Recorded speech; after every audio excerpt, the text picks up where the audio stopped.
Ready for your next Oregon Coast adventure? Just 2 hours from Portland, Salishan Coastal Lodge by SCP Hotels in Glenadin Beach is a place to relax and explore. Across 200 acres between forest and sea, you can tee off on the golf course, unwind at the spa, soar through the treetops at the aerial park and zip lines, or catch the shuttle to a secluded beach. It's dog-friendly, planet-conscious, and perfect for a romantic getaway or the entire family. Use code CITYCAST to book your unforgettable trip today at salishan.com. That's salishan.com.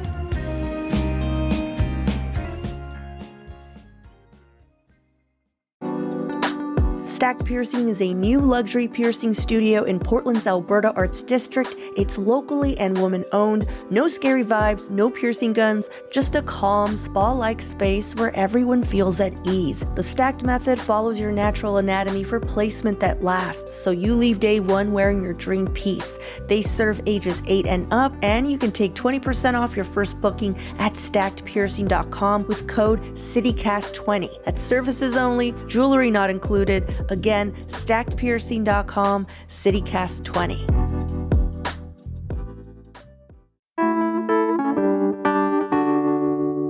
Hello, today on CityCast Portland, we're talking about why there's seemingly a wave of celebrity chefs hitting Portland's shores. We're also getting a sneak peek into Rose City Comic Con and Geek Week. Plus, guess who's now lobbying for data centers? You're never going to guess, you guys. With me are food and drink reporters Brooke, Jackson-Glidden, and Alex Frane. Welcome to the show, my friends. Good to have you back. Good to have you both back on. What was I saying? Always happy to be here. Absolutely. That's right. Okay, so jumping right in, my opening question is based on some reporting from the Oregonian. Last Thursday, they shared that former Oregon Congresswoman Lori Chavez DeRemer is now a lobbyist for data centers. Chavez DeRemer, if you don't remember, resigned as Trump's U.S. Secretary of Labor earlier this spring amid a series of misconduct allegations, which included... What? I know. Shocker, having an affair with a subordinate and drinking alcohol on the job. That's like the least bad thing you can do in the Trump administration, I feel like. Yeah, so but she was also doing it while being a woman. So right, yeah, good point, so, good point. you know. Yeah.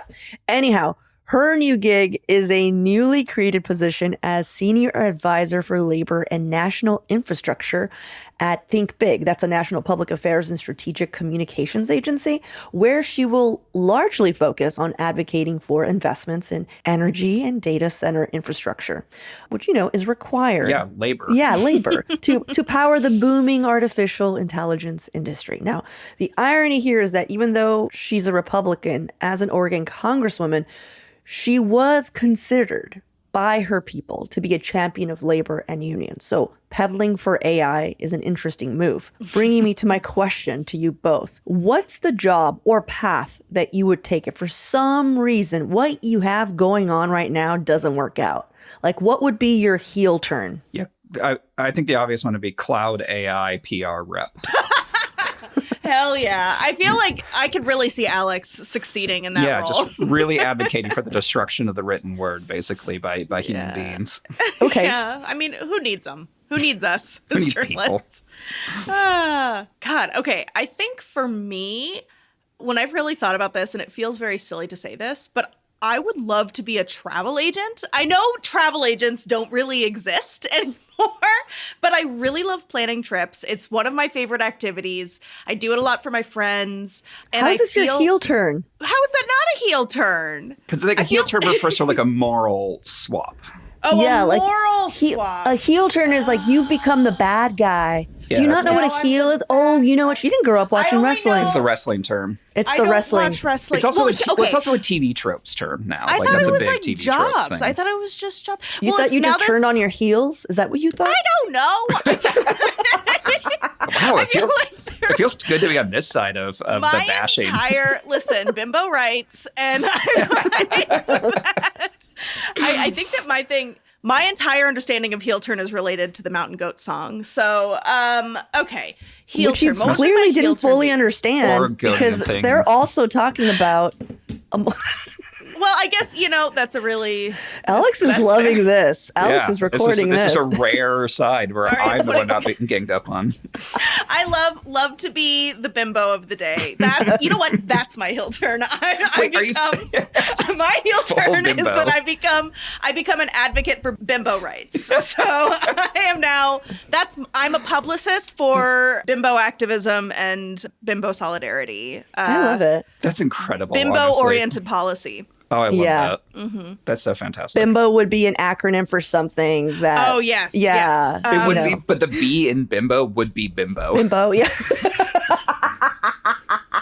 It feels true to the job, honestly. Yeah. I love it. Okay, well, thank you both for your answers. Let's take a quick break here, and when we come back, Brooke is going to tell us about yet another celebrity chef, and we're going to opine as to what's going on here.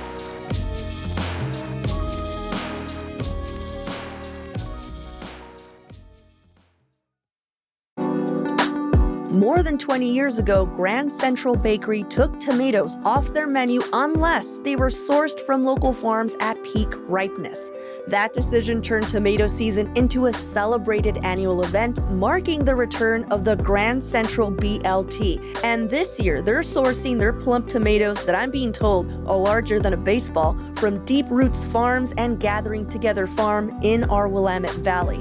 They pair up these thick tomato slices with Jack Mountain Meats bacon, crisp lettuce, and rich tangy mayo on perfectly toasted Como bread. That's an Italian rustic white bread with a gold crust and a soft and chewy center, house-made of course. And if bacon's not your thing, just get it without the bacon. It's equally delicious. Or you can add some of these fresh local tomatoes to your favorite sandwich like a Beecher's cheddar egg biscuit, which sounds delicious. Find out why people rearrange their vacation plans for this BLT. Order online at grandcentralbakery.com or at any of their 8 neighborhood locations. And yeah, they do deliver. Got leftover paint, stain, or varnish taking up space in your basement or garage? You're not alone. Many of us finish a project and end up with half-used cans we're just not sure what to do with. Don't let them sit there collecting dust, taking up space. Recycle them with Paint Care. Whether it's cans from a recent renovation or years of storage, Paint Care helps ensure your paint is managed responsibly and kept out of landfills. Drop off your cans for free at one of more than 175 conveniently located drop-off sites across Oregon. To find a drop-off site near you, visit paintcare.org. That's paintcare.org.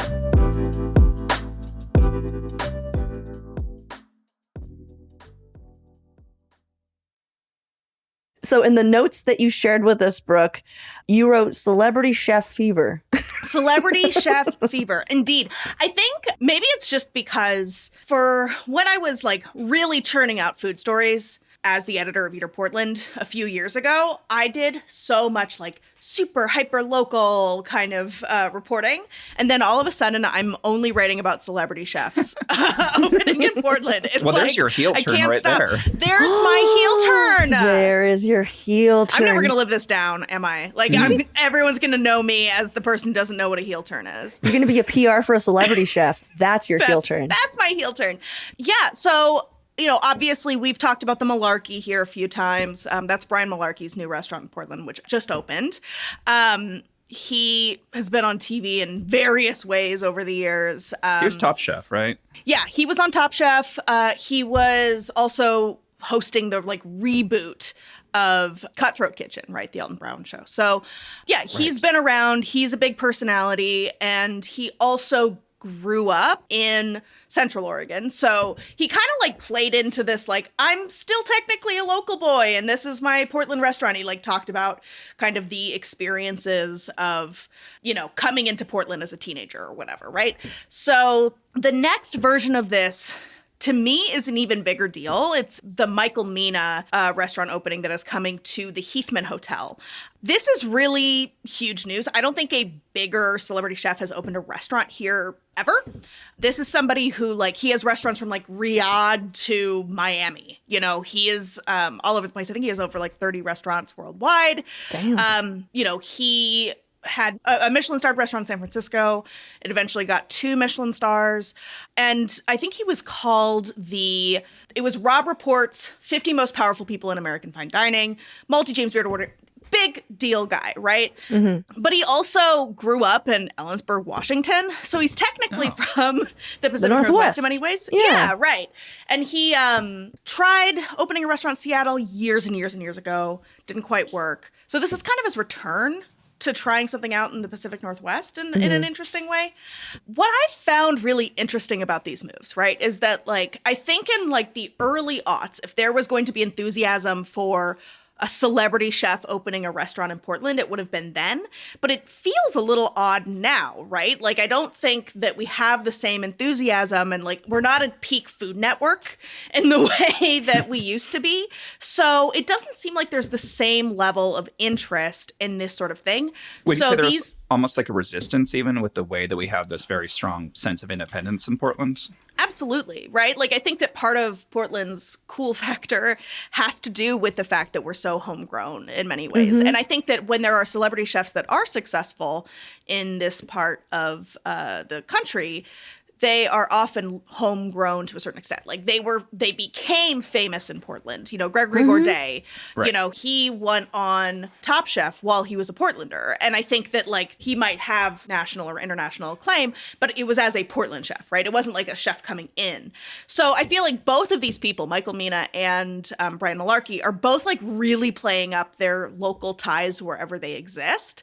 They're also, like, really trying to play up their, like, boots on the ground chefs. Right. So, you know, we've talked about with the Malarkey, that's Lalo Camarena, who was formerly at Repubblica, at Bar Sprezzatura, which is going to be the restaurant that's taking over that restaurant space within the Heathman.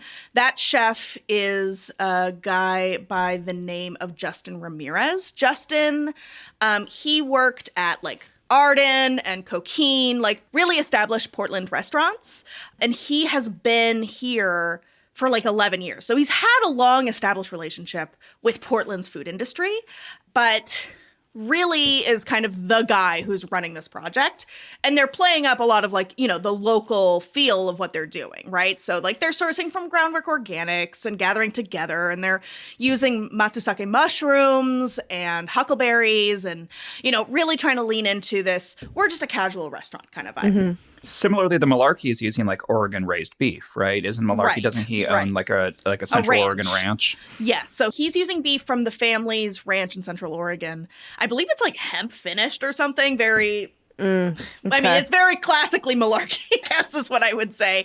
But yeah, very much kind of going, see, we're local. See, we kind of blend into Can we pull out a little bit here? So Yeah. this is what I'm finding interesting about these two. And, you know, like, 2 celebrity chefs from the Northwest. That doesn't mean, like, oh, every celebrity chef is moving to town. But I do find it interesting that they both are opening up kind of on the higher end restaurants in an economy where most of us can't afford to eat out. And both downtown. And both Like, downtown. Yes. In the what's supposedly depressed area of town. Yeah, it's just a really interesting move. Like, I am rooting for them because I'm like, you know, more power to you both. Right. Like, there is a bit of me that's just like, wow. But then there's also the other part of me that's like, what's going on? Like, why? Right. How is this making Why? any sense? Well, right. You know, and I think that my feeling is that this comes from this big push. I might be totally off base here, but I feel like there has been this momentum building among power players in Portland to try to, like, cement Portland's status as a destination, like a food destination, which is funny, right? Because I feel like that's been true since 2005? Like, it's been true for a very, very long time. But they want tourists. They want, like, an influx of rich people to come visit, stay in fancy hotels, and go to these fancy restaurants. So, you know, there is that sort of, like, momentum trying to build to kind of go, see, we can do the luxury thing. The thing that is interesting about this, right, is, like, when we've done this historically, how has it gone? Like, I'm thinking about, like, the Ritz-Carlton project, right? Like, you know, like... Yeah, it went really well. Well, it's interesting. It's interesting, too, because the Ritz-Carlton just gained Jack Strong as the executive chef.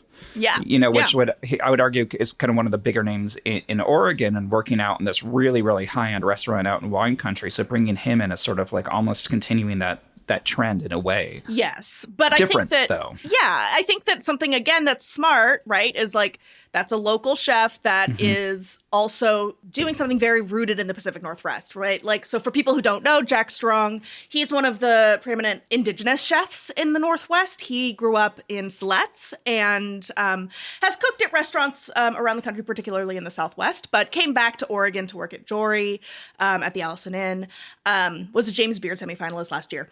And he's now, at the Ritz-Carlton in Portland and is kind of doing that same thing of like playing up.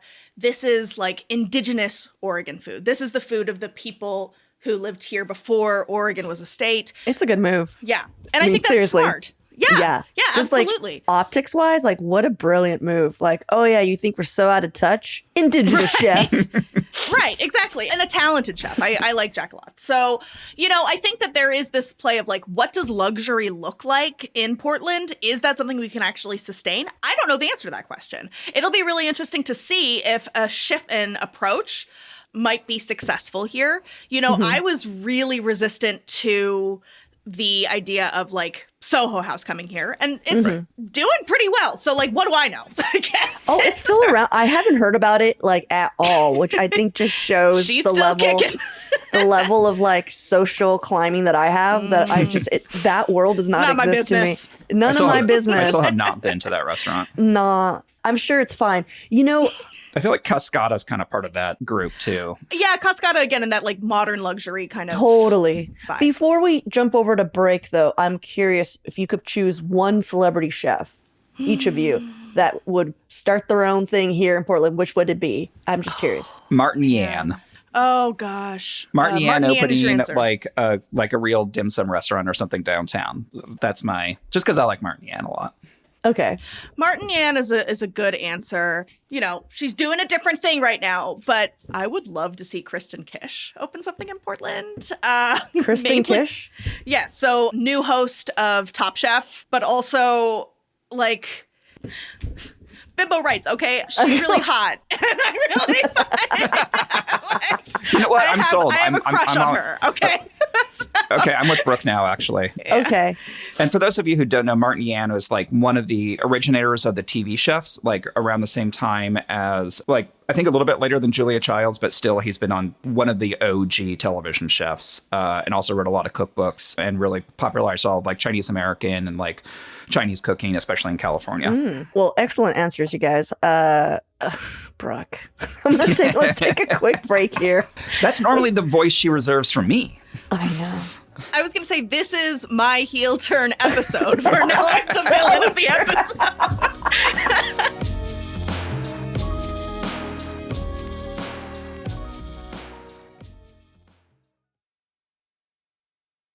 Alex, you're doing something a little bit different. You actually That's pitched right. us something non-food related. Yeah, normally I come on here and I talk about food and everything, and I think that something that people don't know about me, because I keep it very close to the chest, know. I cover it up very well, is that I have some kind of nerdier hobbies and interests on the side. Oh, are we hiding that? Yeah. I've done a really good job of that over the years. No, I wanted to come on and talk about something I'm really excited for in September. September 11th through the 13th is Rose City Comic Con. Now, Rose City Comic Con, I've been going to it on and off for the last, 10 years now, but it's gotten really big. Like, we're definitely not San Diego Comic Con style. And for those of you who don't know, San Diego Comic Con is like the Comic Con. That's where all the big Marvel movies come out. That's where Robert Downey Jr. comes on stage and talks about his next like $50 million paycheck or whatever it is that is pretending to be a movie. And Rose City Comic Con is definitely not there, but I would argue that it's probably the second biggest on the West Coast. Or at least it's getting there, right? Like it's 3 days of events and shows and all sorts of stuff. And one of the big parts of it, obviously, is the celebrity guests. We've got like a whole bunch of the actors from the current running Star Trek show. We've got some of the boys. We've got Deborah Ann Woll, who's a really fantastic actress and just kind of like nerd icon. She's None been of in the these things role-playing make game any. scene. Just so you know, none of them. I have no idea what you're talking about. That's okay. That's fine. Danny Trejo. You probably know Danny Trejo, right? I know Danny doesn't? Trejo. Yeah, Danny Trejo's going to be here. Classic villain actor. A number of the cast. Machete? Danny Trejo? Machetes, absolutely. Machete, yeah. Michael Rooker, Patton Oswalt, famous Oh, that guy. Fun. comedian Yeah. and major nerd icon. I think the biggest celebrity of the year is probably Vincent D'Onofrio. He's coming to kind of like represent the Daredevil stuff. He's been playing Kingpin on Daredevil for many years now. He returned to it recently. And so that's obviously kind of like the biggest draw for a lot of people are the celebrities. But Comic-Con, I think, is a lot more than that. And one of the reasons why I think Rose City Comic-Con is so great is that I don't know if everyone knows this, but Portland, Oregon is like one of the biggest comic cities in the country, if not the biggest comic city. So we have something like 3 different publishing houses here. We've got Dark Horse, we've got Oni Press, and we have Image. Dark Horse is like, I think, the 3rd biggest comic publisher after the big boys at DC and Marvel. I believe so. It did lose Star Wars rights recently, so I think it's shrunk considerably. It used to be the publisher for all the Star Wars comics. Anyways, so we have like more comic book writers and artists living here than like in any other city. It's just always been this really big comics town. So one of the things I think is really excited about Rose City Comic Con is the fact that there is a focus on comics. We've got a lot of really fantastic comic artists and writers who are going to be there. Brian Michael Bendis is probably the most famous. He's this really, really prolific and really successful comic book writer. But we also have writers like Gail Simone, who's going to be there, who's just a really fantastic and really funny writer and kind of a feminist icon. We've got... Is Kelly Sue DeConnick going to be there? I feel like she's there every year. I can't remember if she's going to be there or not. She's almost always there because she's also in Portland. She and Matt She's Fraction are both huge. Portlanders. Yeah. They're a married couple. Matt Fraction is one of my favorite writers. Kelly Sue DeConnick is huge. You're absolutely right. She's normally there. But I think she might be missing this year for some reason. Maybe she's on tour or something, but she's definitely an icon. Absolutely. And then David F. Walker, who is an Eisner Award-winning writer or artist, writer and artist. I can't remember. Can we just pull back, though, a little bit? Yeah, please. Because you're giving us all these names. I'm sure there's throwing some names at you. I'm sure people are like, yeah, or most of us are like, whatever. I will say I don't know. Yeah. I So I don't know what an Eisner is. Let's Like- talk about this for people who are just stepping into this. I'm curious. For Absolutely. one thing, Alex, have you dressed up?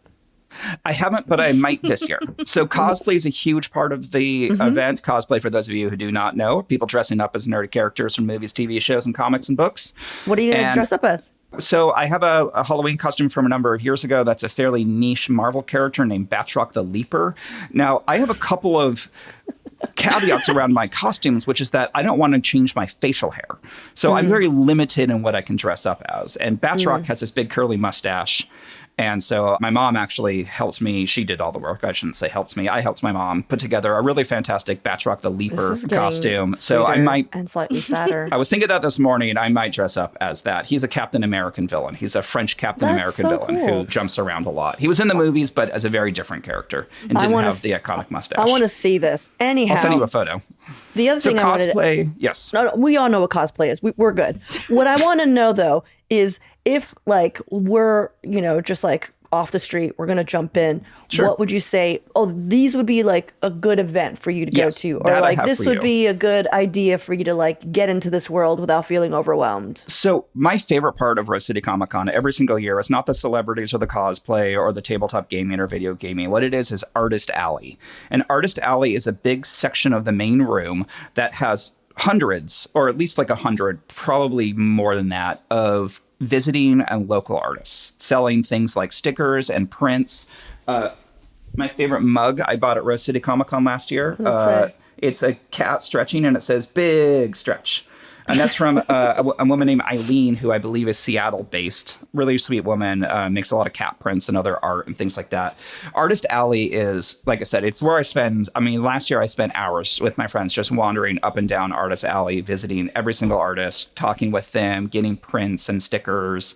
And I think that's really the kind of friendliest. Like, it doesn't matter if you know it an Eisner Award or who Captain America's first villain was. You can go there and find these really, really fantastic artists doing all kinds of art. It's not just comic book art. It's definitely like there's a ton of cat artists. People love drawing cats. And also like that there's a smut corner. And there's a lot of like queer art as well. Queer artists making queer art and things like that. So Artist Alley really is my favorite part of the entire experience, honestly. Cool. I really love Rose City Comic Con just because I like seeing the cosplayers. And a lot of people don't know this, but there's like a huge section of like Black anime fans. And Oh, so yes. my favorite is seeing, these like Black cosplayers sort of owning those costumes and making them their own. And I freaking like, that's one of my favorite things, That's really true. Absolutely. And there are cosplay contests and meetups and all sorts of stuff like that. Or you can just watch them wandering around like the convention center part of town. You can see people going to Rose City on Macs and on buses and everything, all completely, covered in it's so much fun. Amazing cosplay. People go, I think cosplay is in its highest it's ever been. Like people are incredible. And with the advent of like 3D printing and things like that, people can make some really, really impressive costumes that is on par with like professional Hollywood costuming. For sure. Okay, so the other thing you wanted to talk about was Geek Week. Yeah, so Rose City Comic-Con is actually the official kickoff for Geek Week. And Geek Week is just what it sounds like. It's a citywide event that's a lot less formal. It's a lot more informal. And it's just a series of like pop-up events and parties and all sorts of stuff all over town. There's like, at a park, there's like this Fantasyland thing that lasts all day that the Oregon Ballet Theater is involved in. There's like drop-in games, like tabletop role-playing games at all sorts of venues around town. There's like fundraisers for various organizations, all sorts of parties. It's just this kind of quiet thing that I think most Portlanders aren't necessarily like aware of, but it lasts the entire week. I think it's like the 13th through the 20th or so, somewhere around those dates. So it's like PDX Geek Week. You can look it up online. And again, it's just a lot of these kind of varied, loosely affiliated sort of events and parties and things like that. That's so cool. Just as a way to celebrate being a big old nerd in Portland. Yeah. I was going to say, I feel like if there's one thing that I learned from Feast, the ancillary events, the events around the big thing is like where it's at. So I'm kind of interested about these sort of Geek Week events around Comic-Con. Geeks go hard too when they have a chance. They have similar stuff for Rose City Comic-Con. Like I know like they'll have like drawing hangouts, which is really cute, cool. Like at bars or whatever. And people who are Rose City Comic Con will come, like occasionally artists, like comic book artists, famous ones will come and hang out just because they're nerds and they want to draw too. It's so cool. And it's so cool. I don't know. I think that's really cool. Well, thank you, Alex, for branching out, showing us, being vulnerable, just showing us a little bit more of yourself. Really letting people know that I'm not this super cool foodie guy that everyone thought I was. This super hip. Yeah. Everyone close your mouths. Just lift your jaw from the floor. I was going to say, no one congratulated me for being vulnerable and communicating that I didn't know what a heel turn was. So I think that people are being really unfair to someone who took a risk and put herself out there creatively. So. Yeah. For one, Brooke, we're used to you. This is not out of character Brooke behavior. Neither is this. What are we doing here, you guys? We're just living our truest selves. Claudia loves to have us on. We're so fun. I know. She likes to have us both on. You're so profesh. Oh my God. Okay. Well, you guys, I appreciate you both. Thank you so much for hanging out with me again. And I'll probably see you guys soon. Thank you. At Rose City Comic Con. You're going to go as cosplay, right? I was like, what could I do? I think Luffy would be the easiest one. Like from One Piece? Yeah. I was going to say that was the question I was going to ask Claudia. It's just the hair. Like, I'm like, I got the hair. You do kind of have the Luffy hair. And I got a lot of shorts. I don't know. I think it could work.